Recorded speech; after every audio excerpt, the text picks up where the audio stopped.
I grew up in the forgotten corners of Chicago, scraping by as a self-taught urban planner, obsessed with making order out of the chaos I saw every day. My only asset was my ingenuity, and my only family was my younger sister. My life was defined by struggle until Mr. Sterling Hayes arrived. He was the volatile, controlling heir to the vast Hayes Tech conglomerate, a man who commanded the attention of everyone in the room. He was everything I was not: powerful, polished, and terrifyingly ambitious. Yet, he saw past the cheap fabric of my clothes and focused his entire obsessive will on me. "This is my Sterling, the ruthless genius of the tech industry," I would tell myself, trying to believe that his love was genuine and not just another conquest. He was my improbable savior. Our bond was intense, built on his sheer force of will. For 5 years, Sterling's devotion was absolute, a magnificent, suffocating shield. He knew my dream was to revolutionize urban design, and to facilitate this, he made a decision that sent shockwaves through the corporate world.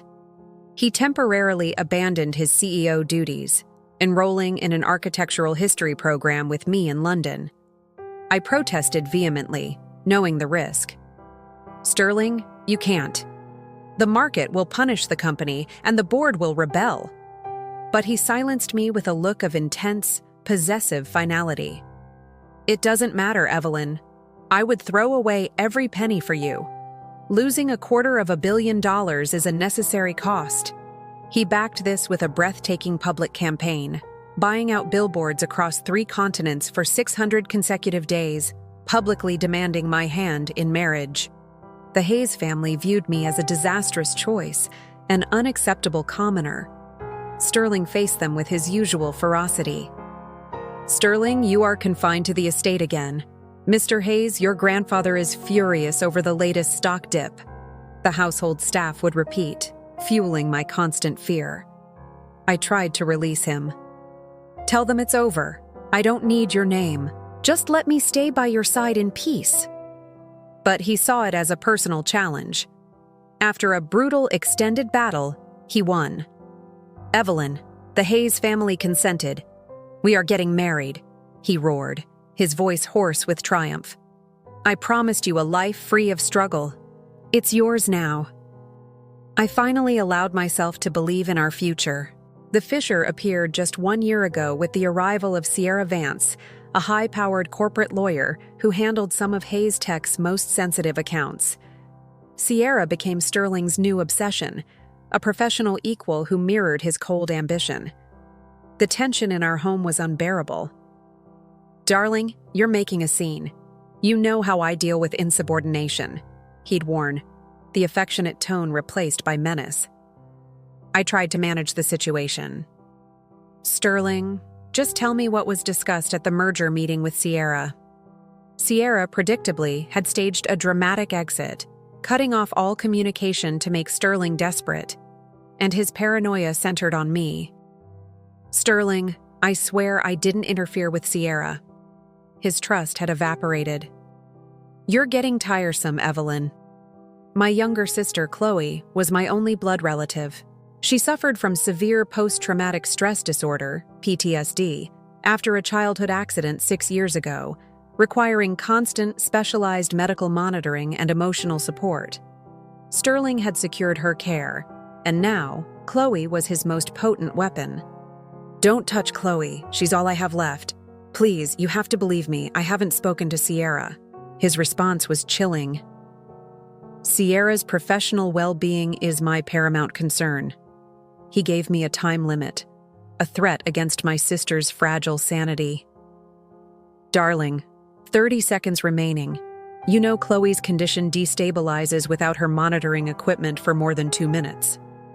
"You are my wife, Evelyn, and Sierra is my strategic partner," he stated, a cold statement of ownership. "Just tell me what you told her to make her quit the account." The injustice was agonizing. "Sterling, I haven't seen her since the last gala. Why do you refuse to believe me?" His rage intensified. "My patience is exhausted. Chloe is at risk. 10, 9, 8, 7, stop! I'll talk." I admitted the painful lie. I told her to respect our marriage and back off from our life. His only concession was a chilling reminder. Never act without my direct authorization. Remember who controls Chloe's care. Sierra, the Ice Queen, played the role of the unjustly persecuted professional. Mr. Hayes, Ms. Vance is highly distressed. She's volunteering her time pro bono at a legal aid clinic now, helping low-income families, his staff reported. Sierra, despite her notorious anxiety attacks that often caused her to withdraw from major cases, was the picture of selfless devotion in Sterling's twisted mind. The more she withdrew, the more he pursued. Ms. Vance claims your wife harassed her at her workplace. She won't return to the firm, the legal team warned, cementing my status as the emotionally unstable wife. The emotional destruction reached its zenith when I lost our child. Sterling, the pain is excruciating. Mr. Hayes, get the doctor, I screamed, the contractions overwhelming me. Confine her to the security wing for 24 hours of silence. Yes, sir, he commanded, his face a mask of cold dismissal. The head of security, Mr. Peterson, risked his job to warn him. Mr. Hayes, she's bleeding heavily. She is miscarrying. Sterling's reaction was pure venom. How dare she get pregnant without my express permission? Don't take her to the emergency room. This child was an unacceptable liability. Leave her where she is. My final screams of agony were swallowed by the soundproof walls. My baby! Please don't let me die here! Save our baby! The security guards were impassive. Ma'am, Mr. Hayes's orders are final. You must remain calm. All I had ever wanted was a child, a tangible piece of our love. Now, he was sacrificing it for his ego. You locked your pregnant wife in a security room. The crushing silence that followed the loss was final. Sterling, the baby is gone. I don't want you. The baby is truly gone. Our marriage was irrevocably dead. The final public humiliation came with the divorce decree. I reluctantly apologized to Sierra under duress, and she, having won, accepted the apology with condescending grace. The divorce was settled quickly. $60 million in compensation, a payoff for the 5 years of my life. I knew the truth. I don't want to love you anymore. My physical recovery was irrelevant. The internal wounds were all that mattered. Sterling, meanwhile, was intent on performing his new devotion to Sierra Vance. She was his crown jewel, his constant companion at every tech launch and corporate takeover.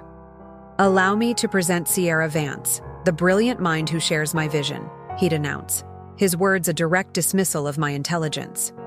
The media was predictably obsessed. How did Ms. Vance manage to tame the great Hayes? He's utterly consumed by her. They proclaimed her the superior intellect, the most necessary partner Ethan had ever found, effectively erasing my contribution to his life. Sierra, the high-powered lawyer, was relentless in demanding his attention. Sterling, look at this new legal strategy I devised. Brilliant! And this contract too, she'd brag. Sterling's obsession with her was now focused on her severe anxiety attacks, which he bizarrely romanticized as a sign of her delicate genius. He spent hundreds of millions on experimental therapies, all futile. When the doctors couldn't offer a cure, Sterling's rage was terrifying. He threatened to sabotage his own mental health. I spent over $1 billion. You can't even stabilize a simple anxiety disorder? You're all incompetent, he raged. Sierra, the master of calm, would try to soothe him.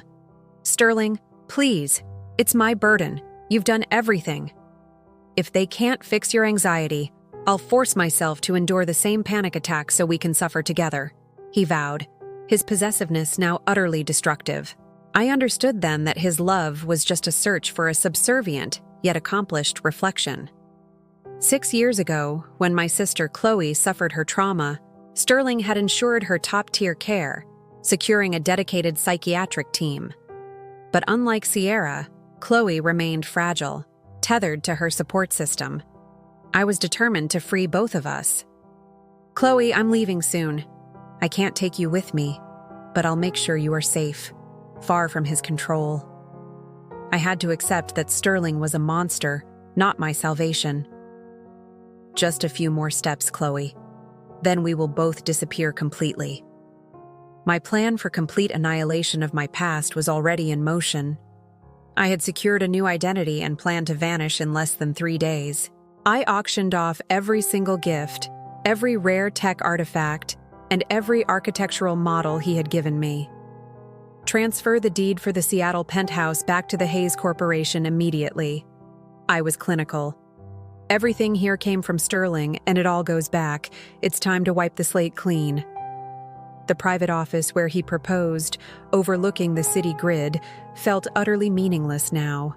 I burned a small hand-drawn map I'd made of our first apartment, the one he once pretended was his most valued code. No reason to hold on to these nostalgic lies now. The thick gold cufflink he gave me, worn for 5 years, was the last to be returned. It was the final symbol of a love that had become a poisonous dream. Sterling found me during the final stage of my purge. "What are you burning? Nothing worth mentioning," I lied, my voice steady. "Where is the patent for the quantum processor I gave you?" he demanded, the highly sensitive tech artifact he now wanted for Sierra. "Give it to Sierra, it's not my property." I agreed, the irony of returning the core of his empire palpable. "We're divorced. It's no longer mine. I was leaving, and I needed to be truly empty." Sierra, driven by pure malice, engineered a final public spectacle at a major tech forum. "Sterling treats you so well, showering you with tech stocks. Don't be jealous. Soon, I'll have all the company shares you forfeited," she hissed. "Sierra, we are divorced. Why are you still here? Sterling has no use for you now. Stop being pathetic." I walked away, but she pursued. "I'm leaving. Stop pretending. You never returned that quantum patent." She claimed her prize. "I took what belongs to me. Evelyn Bellwether. Note, using maiden name for public humiliation. I won't let a discarded wife ruin my career." "What are you doing?" she shrieked, executing a theatrical collapse down an escalator. "She attacked me. She would rather destroy the patent than give it to me. She threw herself down the escalator to frame me," she cried. "The perfect victim." Sterling, utterly blind, only saw my treachery. "Security, attend to Ms. Vance immediately. Sierra, my brilliant love, I'll resolve this." He turned on me with cold fury. "Evelyn, why are you so predictable? I warned you not to mess with Sierra. Why can't you simply obey me?" My truth was instantly dismissed. "She's lying. She threw herself down," I insisted. "You always defy me. You won't admit your jealousy. Fine, you know the price. Family punishment." I reminded him of his own pain. "Sterling, you chose the rod over abandoning me." He was punished severely by his family. "I will marry her, grandfather. I will never marry another woman," he had declared. Now, he was the executioner. "Sterling, what did I mean to you?" I asked, my spirit utterly crushed. He simply ordered me to apologize to Sierra. A former staff member offered the final cold wisdom. "Mr. Hayes needs complete control. If you want to stay, you must be his compliant asset." I understood the dynamic. Sterling was a narcissistic, cruel controller. I was his pawn. Sierra was just a more polished, current version of the compliant woman he demanded. The only thing left to do was leave the stage. If you followed Evelyn's agonizing journey through the betrayal, the fear for Chloe and the cold, institutionalized cruelty, you know this story is about the immense battle to reclaim your sanity when a man tries to take control of your every breath. Her quiet strength in the face of his madness is the kind of courage we all need. If Evelyn's resolve to finally walk away, leaving his billions and his madness behind, resonated with the quiet fighter in you, please don't let this moment pass in silence. Stop scrolling, tap that like button, and hit subscribe to join our community of survivors. More importantly, I want to hear your voice in the comments. What was the ultimate sacrifice you had to make? Not for someone else, but for your own peace. Did you have to lose a career, a home, or a relationship to finally be free? Let's connect through our shared strength and turn our scars into stories. Your honesty is what keeps this channel alive. Thank you. From the depths of my heart. My departure was not an act of rage, but of surgical necessity. I spent 7 days finalizing the logistics. I had already secured the $60 million and immediately allocated the vast majority of it to a remote, private psychiatric facility in rural Washington state. My only focus was my sister, Chloe. I established a permanent, fully funded trust for her specialized care, covering all her neurological and emotional support needs. My instructions were simple: an anonymous, high-security transfer, and absolute verifiable secrecy from anyone connected to Hayes Tech. With the funding secured and the transfer scheduled, I made my final trip to the Maxwell estate. The moment I arrived, I was intercepted by Sterling's head of security. "Ms. Bellwether, Mr. Hayes has issued a new restriction. You are prohibited from the West Wing." I knew immediately. Sterling was moving to exploit Chloe. A frantic nurse managed to pass me a note. "They are trying to seize Chloe's monitoring equipment. Your sister is unstable." Sterling had sent Sierra's brother and a security detail to reclaim the proprietary tech. "What are you doing? This is a patient care unit," I shouted, confronting the men. "My brother-in-law, Mr. Hayes, wants this equipment. It's his property. Get out of our way!" Sierra's brother yelled, his face contorted with greed. "No! Please! She'll have a breakdown!" I fought them, throwing myself between the men and the machines. I managed to shove Sierra's brother, sending him stumbling back against the wall. "You unstable bitch! You assaulted a family member! This equipment belongs to Sterling. If you want revenge, go fight him!" they snarled. The psychological attack on Chloe was complete. The monitoring system was forcefully disconnected, causing an immediate, severe emotional collapse. "Sterling, make them stop! Save my sister!" I screamed, realizing the futility of my struggle. Doctors rushed in, confirming the damage was irreparable. The shock was profound. The agony of that moment was a paralyzing, cold silence in my soul. "Chloe, my sweet sister, I should have gotten you out sooner. This is my fault. I regret every single moment I spent trying to be his wife," I whispered, holding her hand until the chaos subsided. "Chloe, I'm taking you home. We're going to be free." I finalized the transfer to the private facility and then secured the necessary legal documents. Chloe was now legally and physically out of Sterling's reach. Her suffering had purchased my final absolute freedom. Her tragedy was the catalyst for my liberation. I arranged for a simple memorial for the life we would never have, but I carried her favorite childhood trinket with me. "Chloe, I won't leave you. You were always my anchor. Now you'll travel with me." Her departure meant I had no weaknesses left for Sterling to exploit. My final conversation with Sterling was a chilling formality over a secure line. "Love, just be patient. Once I finish my takeover, I'll make everything right," he purred, still convinced I was his waiting trophy. He tried his last threat. "You need to be compliant, or your sister will feel the consequences." My voice was a monotone of truth. "My sister is gone, Sterling. You have nothing left to threaten me with. I have nothing to lose." His denial was explosive. "If you behave, no one will suffer. Where do you think you're going? You cannot leave me, Evelyn. You cannot exist without me." I played the role one last time. "You are right. I can't live without you. I'm just going to rest. I need to be beautiful for our anniversary celebration." The escape plan was fully executed. "Ms. Bellwether, your company's divestment is complete. Understood. Chloe, we are leaving." I booked a one-way flight to Country E. Flight UA 707 is now boarding at Gate 4. Last call for passengers. With my new identity and my sister's memory, I felt an exhilarating, terrifying freedom. "Chloe, be happy for me. I am no longer Sterling Hayes' possession. I am free.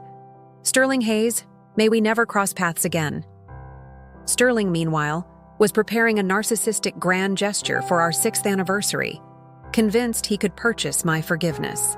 Mr. Hayes, the venue is ready. The tech artifacts are all in place, his staff confirmed. Evelyn will be so overwhelmed. She'll run back to me, he declared. The discovery of my absence broke him completely. Mrs. Hayes is not home, sir. All her assets are liquidated. His world shattered. She abandoned me. I was her entire existence. Where could she possibly go? He demanded immediate action. Find her. I refuse to believe she'd abandon Chloe. The ultimate truth delivered by his terrified security chief confirmed his ruin. Mr. Hayes, all records are wiped clean. Your wife is gone.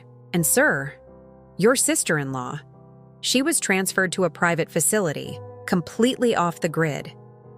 Sterling erupted in a final terrifying fury. How could she do this? I paid for the best care. Evelyn, you set me up. You think I won't find you? I will use every resource. I will track you down to the ends of the earth. Evelyn Bellwether, stop this pathetic pretense.